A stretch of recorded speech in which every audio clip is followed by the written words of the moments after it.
नमस्कार मित्रांनो, कशा आहात? छान ना. मी हा नवीन व्हिडिओ बनवतो आहे.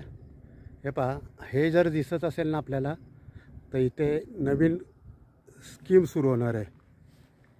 आणि ही जी स्कीम सुरू होणार आहे त्याचं बेसिक आहे सर्व. तर हे अगोदर पूर्ण ही जमीन ना ही लेवल करतील. ही जमीन लेवल केली की मग त्याच्यामध्ये मध्ये खोदून अंडर वॉटर ड्रेनेज करतील. जे की मी मागे आत्ताच चालत येत असताना मागच्या बाजूला पाहिलं होतं.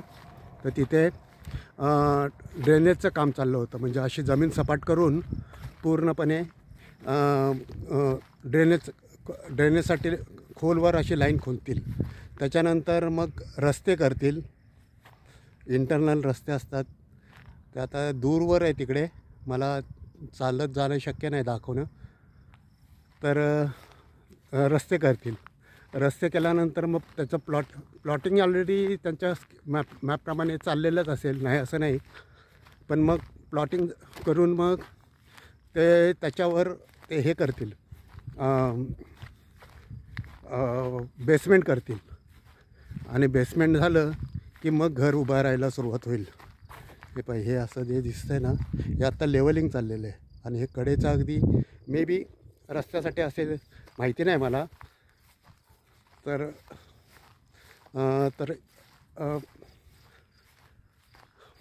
आणि ह्या अशा मशिनरी तिथे यूज होतात. आता रस्ते करण्यासाठी मी तुम्हाला पुढे थोडंसं दाखवतो. खरं तर मला काही कन्स्ट्रक्शनमधलं काही नॉलेज नाही आहे, पण हे मी मॉर्निंग वॉक करताना जे दिसतं आहे ते दाखवण्याचा प्रयत्न करतो आहे. आणि हे असे झालं की आत्ता हा जो रस्ता केलेला आहे ह्या यांच्या वाहनांसाठी असेल. हा मध्ये एक रस्ता असेल पहा. त्यानंतर प्लॉटिंग हे मी दाखवत नाही मुद्दामून, कारण परत कॉपीराईटचं आजकाल मला कॉपीराईटसाठी बरेच माझे व्हिडिओ रद्द करावं लागतात. तर या मशिनरीने हे सर्व सपाटीकरण होईल. सपाटीकरण झाल्यानंतर पुढे खाणलेलं दिसतं आहे. तर जे खाणलेलं दिसतं आहे ते म्हणजे अंडरग्राऊंडसाठी नव्हे, पण पाहूयात. मी पुढे झाल्यानंतर थोडं दाखवतो. आणि मी हे जे सर्व तुम्हाला आत्ता हा व्हिडिओ जो चालू आहे ना, तो मी 8-9 मेला इकडे प्लेनफील्डला आलो होतो. मॉर्निंग वॉक करत असताना जेव्हा पाहिलं होतं तर त्यावेळेला इकडची जमीन अगदीच बंजर होती. म्हणजे इथे कुठलं पीक नव्हतं, काय नव्हतं. तसं असताना आज 13-14 जुलै तोपर्यंत इतकी कामं आलेली आहेत. अर्थात कामं स्टेजला आलेलं आहे. ह्या स्टेजला येण्यासाठी ही मशिनरी यूज होते, जी आत्ता आपण थोड्या वेळापूर्वी पाहिली असेल ती. आणि हे पाहता, हे इथे काय चाललं आहे मला सांगता येणार नाही नक्की. रस्त्यासाठी आहे की ड्रेनेजसाठी आहे, पण बरंच खोलवर गेलेलं आहे. आणि हे जे माझ्या मागच्या बाजूला आहे ना, ते मी दाखवण्याचा प्रयत्न करतो आहे तुम्हाला. ही स्कीम चालू आहे इथे. तर हे जे मी दाखवलं तुम्हाला हे तर असं आहे. आणि हा कॉर्नरवरचा प्लॉट आहे संपूर्ण. हा इकडे रोड आहे असा सरळ गेलेला आहे. हा इकडे असा रस्ता सरळ गेलेला आहे. आणि अशा रस्त्यांवर ही स्कीम चालू आहे. आता पुढे तुम्हाला मी पाईपलाईन थोडंफार दाखवू शकेल. मागे दूरवरनं मी आत्ता चालत येत असताना मागे दूरवरनं ह्याच्या पुढची स्टेज होती की जिथे ड्रेनेजची कामासाठी मोठमोठे पाईप आणून ठेवले होते आणि ते ह्याच्या खाली गाडले जातील. म्हणजे ह्यांचं प्लॅनिंग पहा कसं असू शकतं. आता हे ॲक्च्युली काय मला नक्की नाही माहिती, पण इथं बरंच खणलेलं आहे. अगदी खरं सांगायचं तर आपला चॅनल काय हा इन्फॉर्मेटिव्ह नाही आहे, पण मॉर्निंग वॉक करताना मला जे दिसतं आहे त्याच्यावरनं असं वाटतं की एखादा व्हिडिओ करूयात.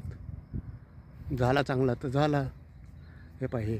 आणि आणखी एक मला दाखवायला आवडेल, पाण्याचं स्टोरेज. हे जे कन्स्ट्रक्शन चाललेलं आहे ह्याला पाणी लागत असतं ना, तर ते पाणी त्या पाण्यासाठी आपल्याकडे आपण ड्रम बनवतो किंवा टाक्या बनवतो. तर इथली टाकी मला जरा वेगळी वाटली म्हणून मी ते दाखवण्याचा प्रयत्न करणार आहे. हे जे पाईप हे खालून पाणी आलेलं आहे, जमिनीतनं असेल मे बी, ते पुढे कसं साठवलं जातं किंवा ते आपण पाहूयात. हे पहा, असं त्या पाईपमधनं पाणी आलेलं आहे. खाली कुठेतरी मोटर वगैरे लावलेली आहे. माझे तिकडे कॅमेरा जात नाही आहे, तर हा पाईप दिसतो आहे मला. तो पाईप कडेने माझ्या, म्हणजे हे जे काळं दिसतं आहे त्याच्या पलीकडे पाईप आहे, त्याच्यामध्ये पाणी आहे आणि ते पाणी पुढे कसं साठवलं जातं आहे, स्टोरेज करतात, ते मला दाखवावंसं वाटतं आहे. अगदी रस्त्याच्या कडेने चाललो आहे, इथे चालण्यासारखं नाही आहे, तरी हा व्हिडिओ बनवतो आहे. हे काळ्याच्या पलीकडे पाईपलाईन आहे, काळं छोटंसं कंपाऊंड आहे, त्याच्या पलीकडे पाईपलाईन आहे आणि हे समोरचं स्कीम आहे. तर आपण आता ते पाणी कसं साठवलं जातं आहे किंवा स्टोरेज करतात ते आपण पाहूयात. जवळ यायला लागलं आहे थोडंसं. हे पाहिजे इथे पुढे फिल्टर लावलं असेल, त्या फिल्टरमधनं ही माती बाजूला झाली असेल आणि हे जे उशीसारखं दिसतं ना आपली पिलो, त्याच्यामध्ये पाणी साठवलेलं आहे. हे 1 आहे, हे 2 आहे, ते पुढे 3 आहे, असं पाणी साठवतात. आता हे पाणी वेस्ट, आवाज तर येतो आहे मला, पाण्याचा आवाज येतो इथे तुम्हाला जरी दिसत नसलं, आणि थोड्या वेळाने इथे फुगून टम्म होईल पहा. तर आपण असं त्या कोपऱ्यापासून आलेलो आहे, मी असं चालत आणि हा व्हिडिओ बनवतो आहे. हा बरोबर रस्त्याच्या कॉर्नर तिथे जी स्कीम चालली आहे ती, आणि पुढे जी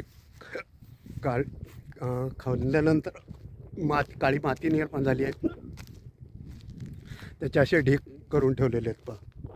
आणि याच्या पुढे मग रोड होणार, ड्रेनेज सिस्टीम होणार, बेसमेंट होणार आणि मग वर स्कीम, आपल्या घरांची स्कीम होत राहणार. आपण आता ते थोडे पाईप दाखवतो मी तुम्हाला. तर आता दिसत असतील पहा तुम्हाला, ते पाईप पलीकडे आणून ठेवलेले आहेत. तर मुख्य म्हणजे हे पहिलं सपाटीकरण करणं त्यांचं महत्त्वाचं असेल, त्यामुळे आता हे सपाटीकरणाचं चाललं असेल असा माझा अंदाज आहे. मला काय सिव्हिलमधलं काय माहिती नाही आहे, पण जे दिसतं आहे त्याच्यावरनं वाटतं आहे. ह्या पाईपांबद्दल मी म्हटलं असेल तुम्हाला, हे पाईप आणून ठेवलेले आहेत. त्यात काही आपले कास्टिक म्हणजे लोखंडी पाईप आहेत, काय आणखी वेगळे इथल्या मटेरियलचे पाईप आहे. हिरव्या कलरचे ते प्लास्टिकचे असल्यासारखे दिसतात, आणि हे काळ्या कलरचे मला आपल्या कास्टिंगचे असल्यासारखे दिसतात. हा रस्ता असेल कदाचित, माहिती नाही मला. आणि अशी ही स्कीम चाललेली आहे. याच्या अगोदर तर मी दुसऱ्या एका स्कीमवर पाहिलं होतं, त्याचा व्हिडिओ वगैरे नाही बनवला, फोटोसुद्धा काय नाही काढले, पण तिथे मोठमोठे असे ड्रेनेजचे पाईप आणून ठेवले होते आणि त्यांचं काम चाललेलं होतं. म्हणजे आत्ता हे जे दाखवतं आहे त्याच्या पुढची स्टेप असावी कदाचित, मी कदाचित म्हणतो आहे. आणि मग हे सर्व पूर्ण झाल्यानंतर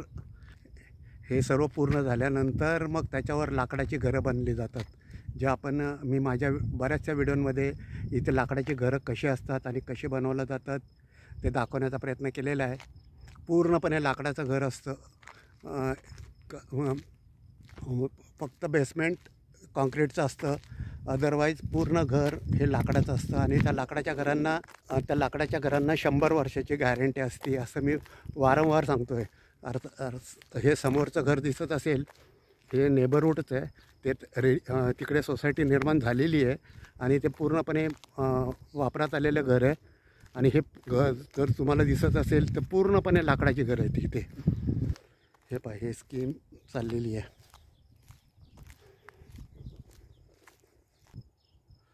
तर असं हे घर चाललेलं आहे. चॅनल लाईक करा, चॅनल शेअर करा, चॅनल सबस्क्राईब करा. Thank you. God bless all of you.